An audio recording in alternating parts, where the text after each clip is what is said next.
Alright, this seems like an appropriate place to have a Little Caesar's Fractions pizza song. I'll pick one of these, there's 4 of them. Probably the Caveman one, or maybe the Game Show. Fortunately, there was a convenient video with all these songs on YouTube, so I'll just use this as the reference. I'll listen to this a million times to write the lyrics. What? If you are a student listening to this in school, what? Please tell your parents and principal your teacher is using a 20-year-old song from a pizza company's video game as a teaching utility for class. If you are a student listening to this in school, please tell your parents and principal your teacher is using a 20-year-old song from a pizza company. Hey! You know what they say, Guido? Two's company and three's a crowd!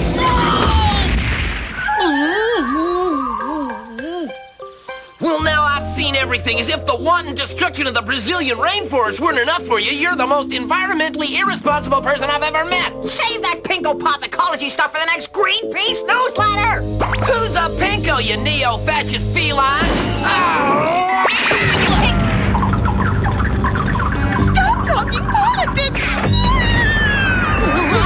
Bring it out!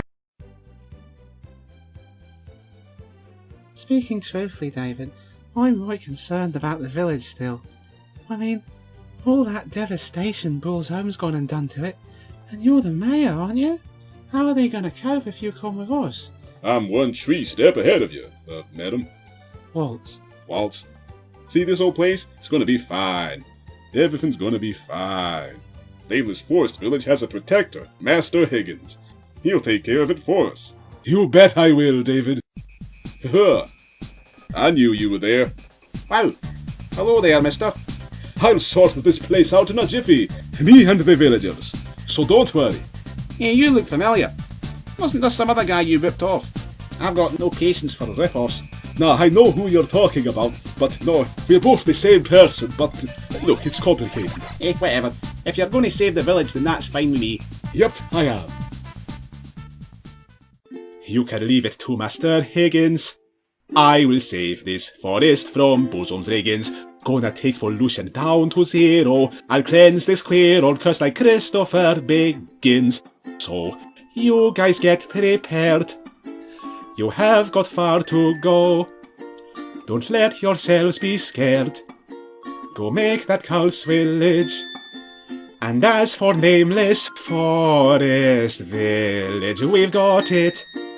We'll bring it back from the grit. Or my name's Pitt. And it's not. It's Master Higgins. Nameless Forest Village. Nameless Forest Village. These trees we can replant. These waters we can cling. Like Mr. Elephant washes his unseen bin. My magical skateboard can regrow the flowers as long as I eat fruit constantly, because that's what powers my powers. That's what powers my powers. That's what powers my powers. Nameless Forest Village. Nameless Forest Village.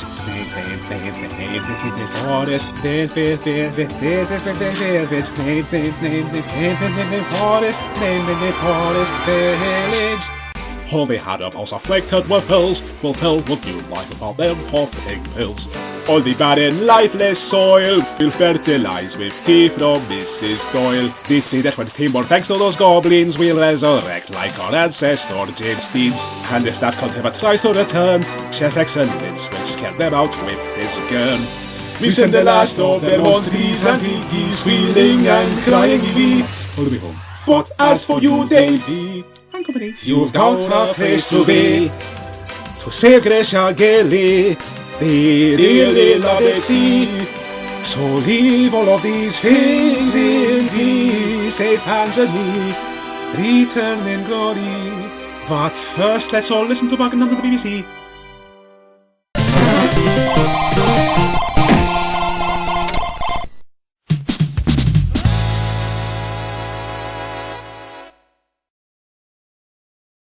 If if we're all ready to leave, let's go before my dad's buried, 'cause death might leave her way back to end our cavalcade. This nameless village has been saved from that fiery cult exile, but the soul somehow still copyrighted by us.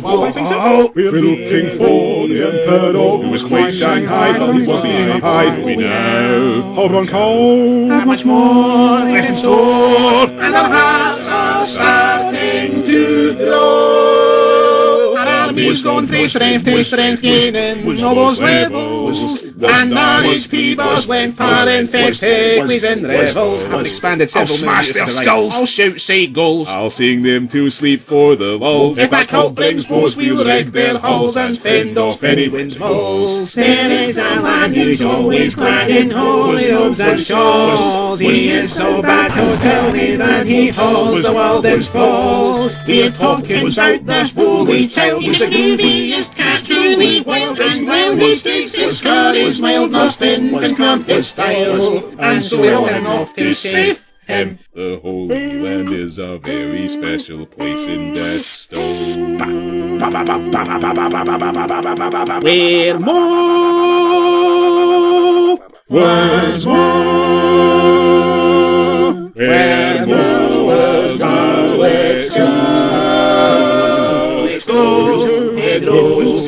Holy lands are gold. They rescue me, holy kidney, and maybe even buy a more. For Lord, let's shop and let's go. So when we get back, we might have a more to show. We'll place our bets, 'cause can keep it spare from the things that stacked it from soil's turf. Why on earth were they even banned? And it's a long and dangerous trip, but even the Clarkins can't get through it's clear.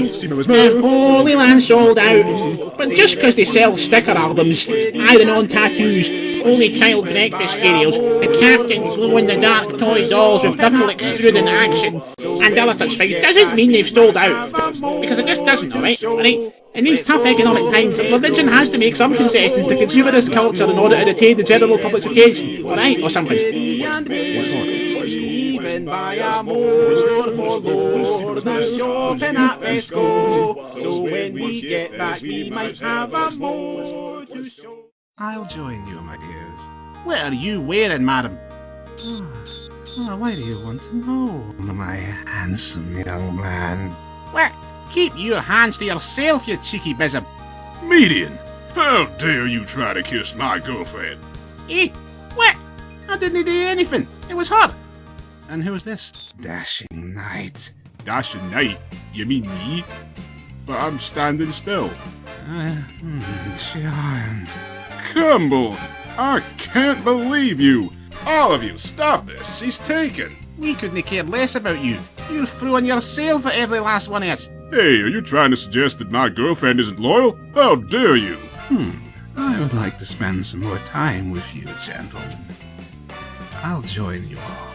Excellent idea, Noma. They'll all get over their crush on you if they're around you long enough. Yes, darling.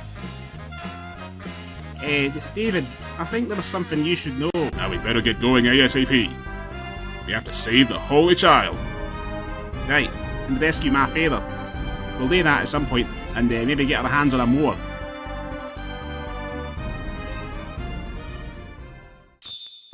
Cumble! Oh, don't blame them, darling. Men simply can't resist me. I'll sing about it, naturally. No one can resist me in this whole RPG. I am a woman who never fails to turn heads. Wherever I go, the same story unfolds. Ever since David and I became newlyweds, the world around me turns into cuckolds when I enter a room. All things before me swoon. One take and they're on me for some reason. My darling hubby, the poor thing, looks on in disgust. Perhaps if my bust was not so visible in this dress, regardless I confess, I can't fathom the cause, how I get in their paws. Why are they so shocked when David crows? There was even one time a lime set its heart on me. What a curse it is to be so pretty, zitty, my face is not. I can see that your mage just knows how to cast blaze. Is that so? Feast takes free. I guess I'm just a cut above, much higher than my attire. Even the sea wants me. What am I to do? Well, look, Ma'am, your jam, I think that I can explain. It is all in your brain. Get on board the love train! You're a dafty.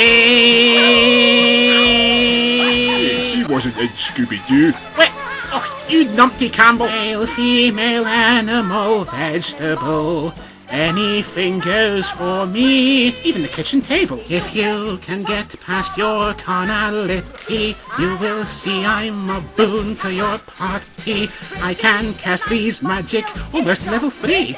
Yes, we know you were casting it at us. Did I, darlings? I'm sorry. I suppose I must have lost control. That's not like me. And A place to go. We will see what was more. Was a mowing where we are going. The mowers. Mix.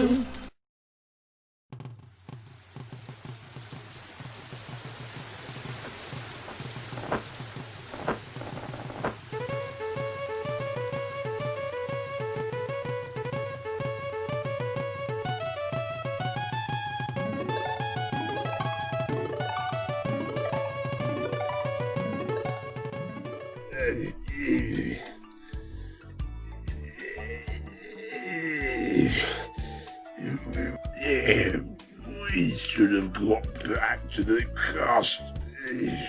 castle by now. What's by now? What's taking so long? Yes, about that. Sorry, Prince Mageron. We had a small spot of difficulty figuring out 2 across 10 down. But rest assured, as soon as we've finished the Pirate Gazette crossword puzzle, we'll be home in no time.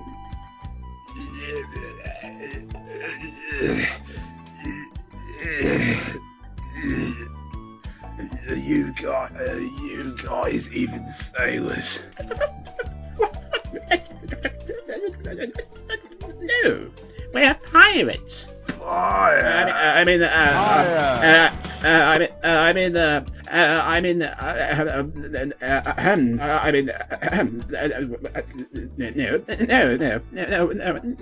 not pirates. No, we're not pirates. No, we're not pirates. No, that is usually no, we're not pirates. We're Give up the act. You're the world-famous Bungling Buccaneers. You're the most hopeless seamen in the Domaric Main, and your names are all tasteless. Now that's slander, sir. Our names are not what you've been led to believe. That's a scurrilous rumour. And if I ever get my hands on the fellow that started it, I'll... Captain, what's another word for tapestry? Jumping jellyfish. What? I thought we already solved 2 across 10 down. No good, Captain. Biscuits didn't work with 7 across 8 up.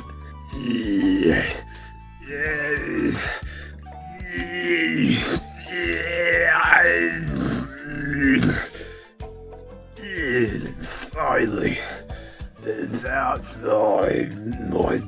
time. My dad's probably been rescued already in all this time. Well, glad you made it sound and safe, Your Majesty. Must be going now. Doodle-doo. Captain, what did you do with the biscuit tin? It's in the same place it always is, masterful mate. To the left of the gangplank. Sail in the sea, or we are hard or hardy, with no storms to stymie us from where we'll be. Don't be even those claims that my captaincy leaves us like pirates of chartered accountancy. With a hi-ho, we'll get where we'll go. With the ocean's flow, we'll throw our souls glow. Does she blow, shovel, morton blows, eat potatoes under the such stock sailing expressions as those.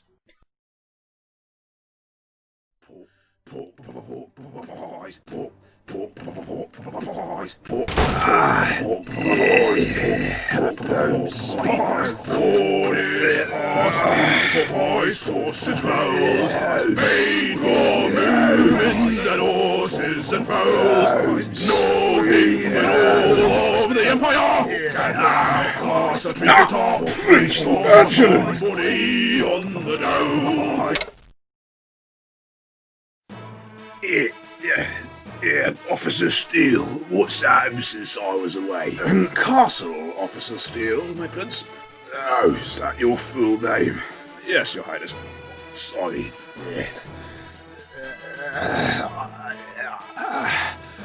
I guess it's been so long I forgot who you even are.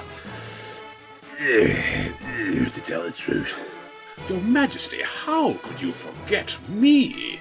Castle Officer Steele! Castle Officer Steele! What's happened while I was away? I fear I am too busy to tell you, sir. I shall delegate this responsibility onto my subordinate, Auxiliary Castle Officer Bresby. Bresby, you are ordered to recount all happenings of late to the Prince. Do you understand, Bresby? Bresby? Bresby? Bresby? What's that cotton wool doing in your ears?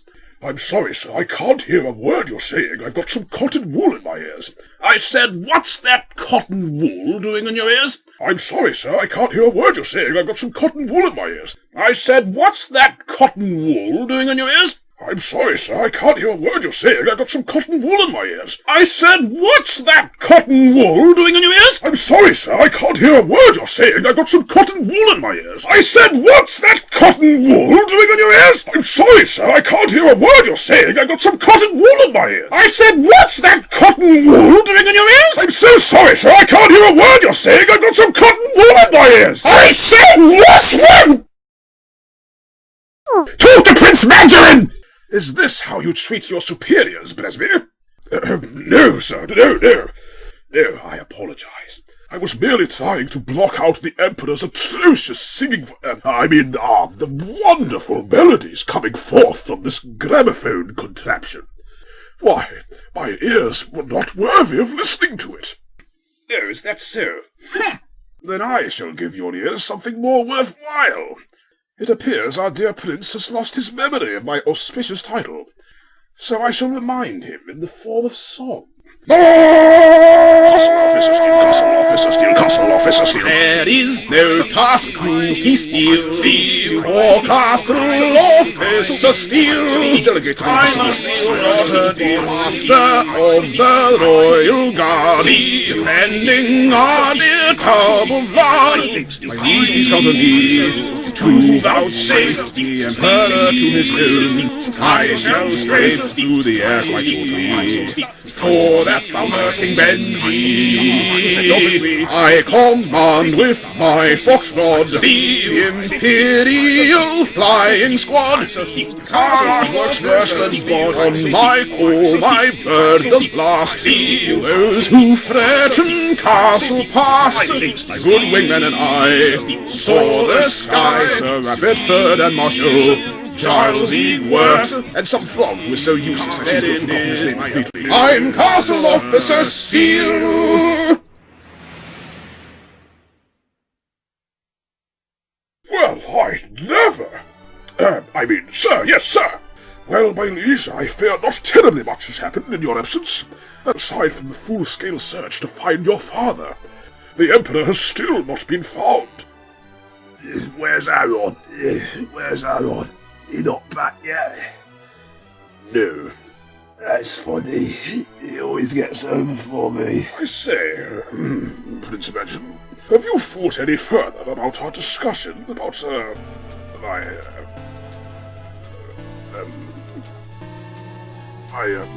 promotion? Promotion, Bisbee.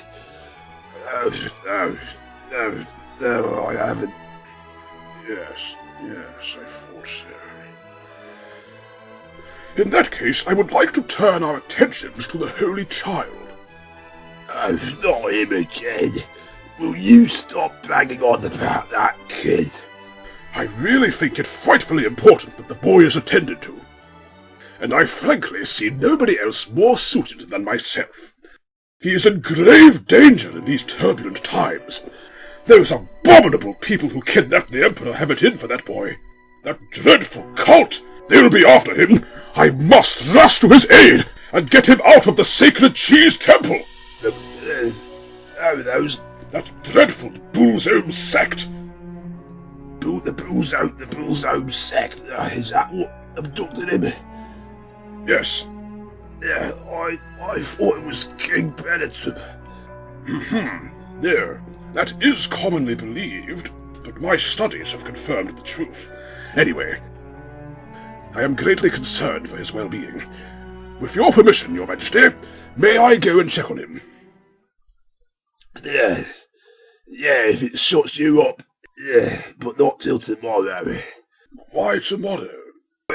Because I need you to help me process all the taxes what must have piled up while my dad's been away. Not to mention the pies. If I were a castle officer like Steele, I wouldn't have to do this grunt work. Babysitting that puffed-up prince? A true noble would have risen through the ranks by now. But not me, alas! I'm never going to... Hello gang, this is Mr. X here, hijacking the Mower show for a minute. Please excuse me, but I felt this was important enough for me to interrupt to say, for over 20 years I have had a faint memory of this stupid advert at the back of my mind, the British version of it. Apparently Baby All Gone came out in Britain. Apparently there was a version of this advert circulating somehow in the mid-90s when I would have been playing with this, when I would have been old enough to see this advert. And by goodness, I've never forgotten this.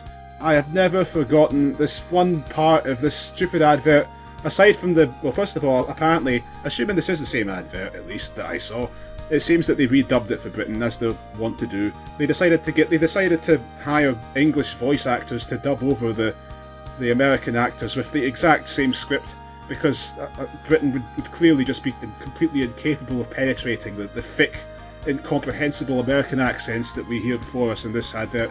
Except, of course, that no such thing is the case. Why on earth do they redub stuff for Britain with the exact same lines? I don't understand anything. But that is not why I'm here. Once again, Mr. X just toddled onto the microphone to say something and instead ended up spending 5 minutes saying something completely unrelated to that at all. The fact is, the reason Mr. X is here is that Baby All Gone puts those cherries up to her mouth and look at this. Just watch this. The cherries are there on the spoon in front of Baby All Gone's badly manufactured mouth, and look, did you see that? And then in the instant, in the space, instantaneously, with nothing in between, those cherries are gone. Now, I don't know about you folks, but I'm not personally willing to give Baby All Gone's manufacturers the benefit of the doubt that they created a faster than light speed cherry sucking mechanism inside Baby All Gone's throat to make those cherries just completely disappear. Those cherries, they didn't just roll into her mouth. They were there and then they were just gone. I'll never get over this Baby All Gone. Why if the baby eats the cherries, if the baby actually eats the cherries, then why did they have to cut away to make the cherries not be there anymore? Because that must be what they've done. Is it? I couldn't believe it then. I kept asking myself, does that baby really vacuum those things up like a super hyper powered vacuum cleaner? Is that genuine advertising? Can any girls that are watching this, well, I mean, you're all going, any girls that grew up with this Baby All Gone are going to be beyond respectable chartered accountants now. They're going to be senior respectable chartered accountants. got to be at least in their 40s or something like that. So can you answer this question? Anybody that owned Baby All Gone, did she really suck up the cherries that fast? Or was the truth, as I'm more inclined to suspect, was the truth actually that Baby All Gone did eat the cherries, but did so in such an awkward and difficult to get the things to go down her throat way that they had to do that, or else they would have had to film the girl shoving her fingers on the cherries and trying to forcibly put them in her mouth. Because, assuming that is the case, which I'm inclined to suspect it is, as I'm saying it now, starting to gradually, increasingly believe, then, well, there's some bad advertising there. Zap for creation. That's some shameful stuff, Zap for creation. That is positively shameful. So there we are, Zap for creation, or whoever made this, has finally been brought to justice by a middle-aged Scottish idiot over 30 years after the advert was made. At the very end, at the very tail end of the 5th episode of an internet series about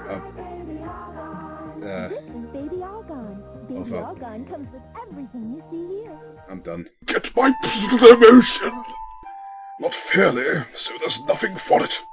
I swore I wouldn't, but one does what one must. At any rate, I must carry myself with poise!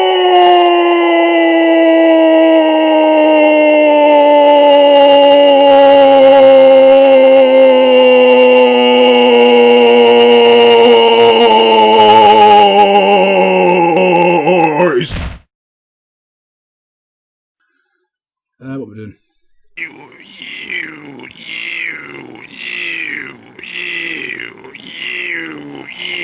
Hello, it's David McDavidson here, and we're here for some more fun.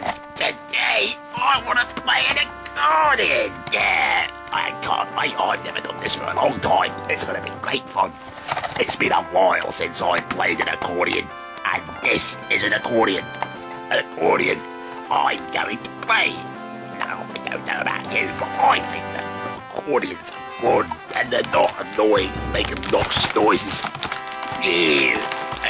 Wait a minute. Wait a minute. How am I going to play this with one hand? Oh dear, not again, just like the Easter egg fiasco. I didn't think this through.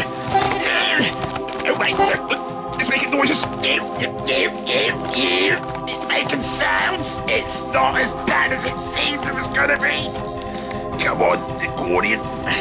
Don't make the Davidson look like an idiot. The Davidson pajamas over there. You can't see them. They're not real. That's how the Davidson handles his problems, just like he did on Play Your Prices Correctly. Yes, Play Your Prices Correctly was the best game show ever made.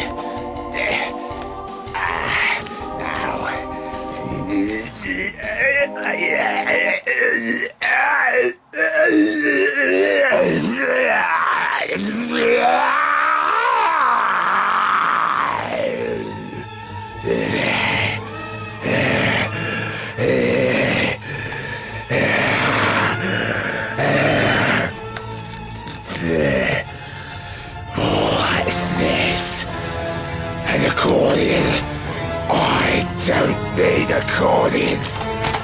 I want to destroy everything. I got to suck blood right now. I need some blood. Where can I find blood around here?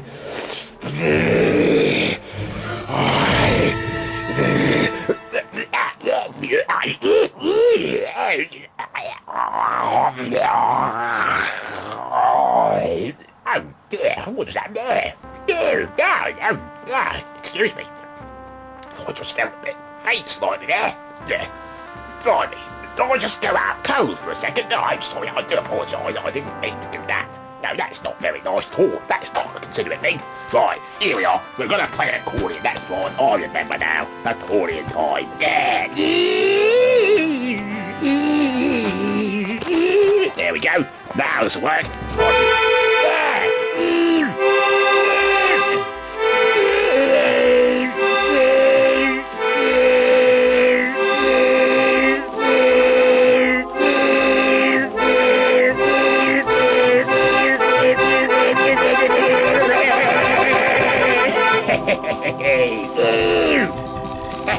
Yeah. Now you're playing accordion, kids. It's at the buttons on the side. See that? See those buttons? You press the buttons. And then move the accordion. Yeah, my old bones really gets a little bit weaker than it used to be. I didn't use that on this. I was a big, strong, handsome game show host.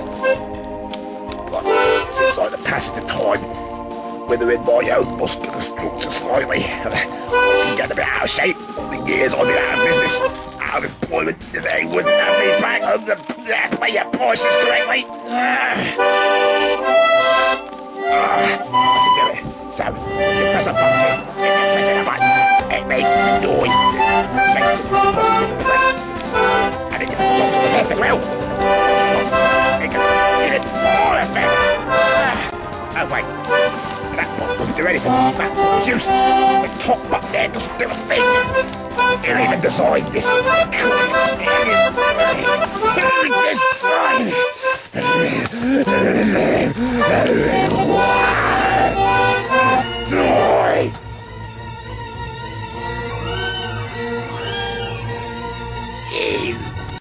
And that's the end of the episode.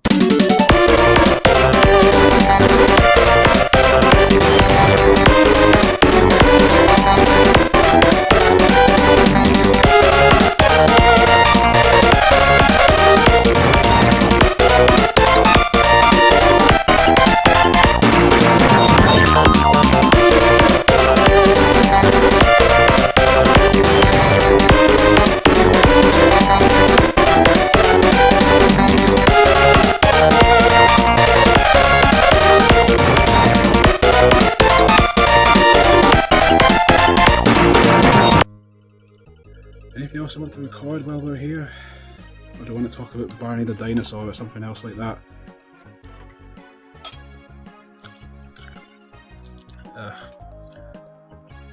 Good grief.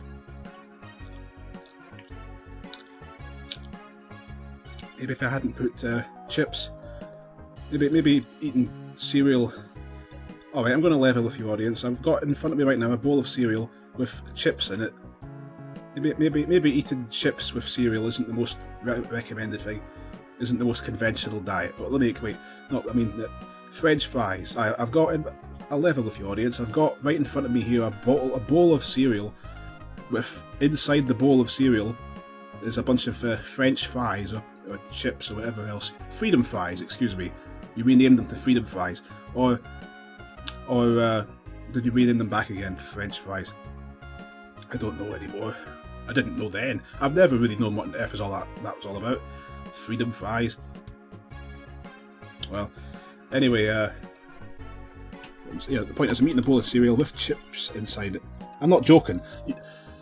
This isn't an amusing joke. This is serious. I'm not lying. I could prove it to you if I got my camera out and uploaded the video, but I'm not going to do that. I'm just going to ask you to take my word for it if you care, paisanos. But you don't have to either take my word for it or care. You know that. You're never obligated to do anything in front of Mr. X, paisanos.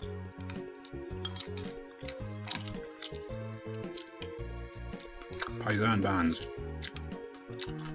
After all, Mr. X himself evidently isn't feel the need to bother himself not to eat a bowl of French fries and cereal combined in front of his microphone while recording. Man, I wasn't actually going to. I thought I've got nothing interesting to say when I was about to try and do one of my Mr. X tangents. But I was just thinking, what am I thinking? I've got nothing to say. It didn't occur to me that most human beings don't eat a bowl of cereal with chips in it in front of the microphone, let alone eat a bowl of cereal in front of the microphone in the first place. Aye. Most people eat cereal for breakfast. Mr. X does and always has. He eats it, whatever, at different other times of day. This is currently in the evening. I'm eating this bowl of cereal. I've always just defied every convention imaginable. I've never understood why the concept that cereal should be eaten at breakfast time has any bearing. Mr. X pretty much at an early age realised that all conventions are just complete trash, and he's just been living the dream ever since. It's just occasionally well, and by occasionally I mean pretty much every day now that he's now that he's got a job, he's confronted with human beings that don't in any way share these sentiments. And nothing wrong with that, but it would be nice to not. Well, I was going to say it would be nice not to have to deal with them all the time, but you know that's really the problem, gang. The world is, no matter what you do or think or whatever, you're going to be surrounded by people that are the complete opposite of you. Really, the most unhealthy sentiment of all, regardless of how correct you either think you are or that you actually are, the most unhealthy sentiment is to just wish to not be in the vicinity of people that disagree with you, because that's just not a good thing to be feeling. And that's pretty much the source of all problems anywhere ever. It does seem to Mr. X, even if you were the most correct person on the planet about some matter, something's wrong if you don't want to have to deal with people that don't agree. There's something wrong. As hard of a truth as that may be to take, paisanos, there's something's not quite right there. And I dare say that it'd be a good thing for you to try to change, to make things better. I don't know, maybe all of my ideals are old, childish, wishy-washy stuff, but they are mine. They're not going anywhere. For all the good it's going to do anyone. Because I do realise that probably nobody else but Mr. X puts any thought whatsoever into such matters as these. Oh dear, no, that's probably wrong as well, isn't it?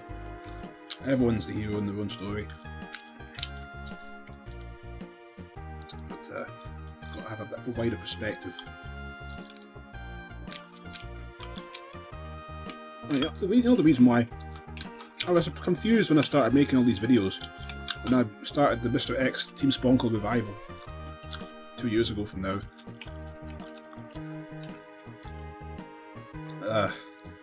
I was just having a laugh making nonsense videos, and then I started noticing all of a sudden, for no reason that I understood, suddenly these moral messages were creeping up in the blooming videos.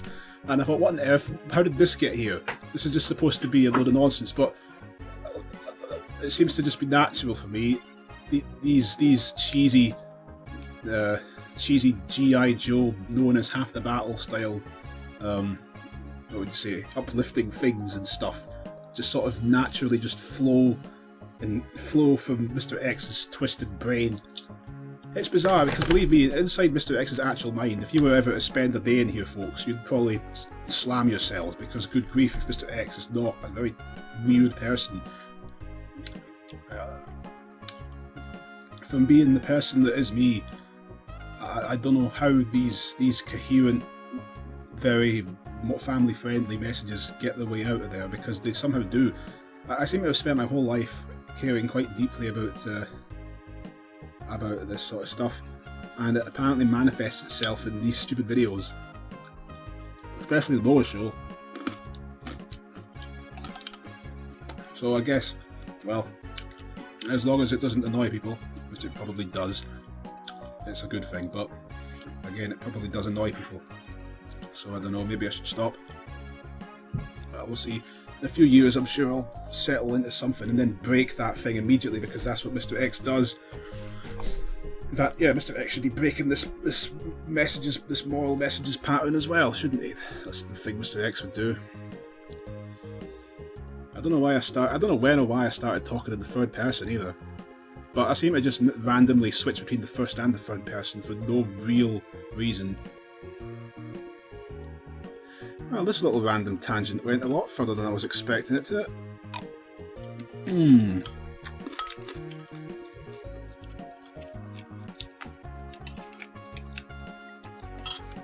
Alright, we're done. Grand tag.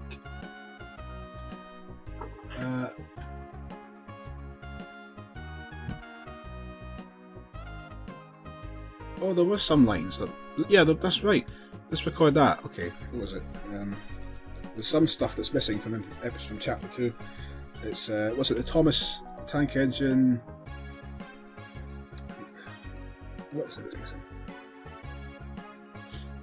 There's a little talk about Cornus Village.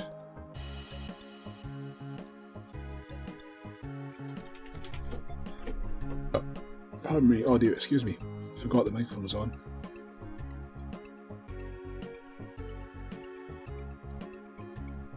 Curse of Life itself, that's the text we should search for. I'm searching my colossal notes file for the Shining Force 3, and when I say notes file I mean literally 250,000 words of text. None of it actually notes, but rather actual dialogue, which I've largely converted most of this into the novel, because aye, that's right, there's a novelisation of the Mower show, you'll be pleased to know. If you wish to purchase that, then I mean, at this, well, as I'm recording this right now, honestly, the novel is largely, you say, pretty well made, pretty well on its way to being done. A lot of the text, I could probably take all the text that's there right now, slap some conjoining sentences between people talking, and sell that and publish that, but it does need to be edited a bit as well. It needs heavy structural editing, because they've got bits of people saying things and events happening just pickledy all over the novel without being in the place it should be. It's just this random mess of scenes, basically. Not that random anymore, but it's still fairly random in some places. The novel covers the first half of the saga, because I have this whole thing planned out. The Mower show has been planned pretty much since before I started doing any work on Chapter 2. The whole story has been fleshed out. Well, I've been progressively fleshing it further and further. I don't know how many years it's going to take me to finish this nonsense, but there's a lot here, folks, and it's going to get pretty serious later on, I'll warn you of that. When I say serious, I mean it'll get... there'll be... what would you say? There'll be quite serious moments. Yeah, serious moments, serious themes, serious events and things. Well, you'll see.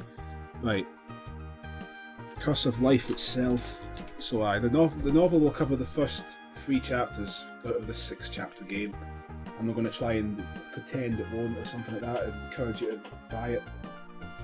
But the sequel to the novel will cover the rest of it. And the novel does contain more story elements and characters and things that aren't in the game, if that appeals to you.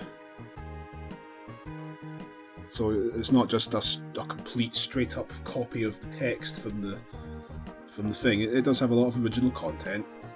I mean, it has to, because by definition, if I had to rename all the characters and stuff, or I'd have probably got sued by Sega, because they went on a weird thing a few years ago where they tried to take down all the Let's Play videos of this stuff. All the Let's Play videos of these obscure Sega Saturn games that they're never going to re-release and that nobody is going to care about. I don't understand what they were worried about there, but they were worried. I like how in the Penny Crayon theme you can hear the singer taking a breath before he starts the song. I love stuff like that. They probably digitally edit that out or something. Well, no, they'd probably take the advice of Taze on Day and 2 asterisks step away from the mic before they breathe in. The mic. I've always found that weird. Why did they call that? Why is that written mic? Microphone is written MIC for that, but you pronounce it mic. Why wouldn't you think you'd just, it's weird. Why don't they just either write it as MICE or something, or just pronounce it as mic?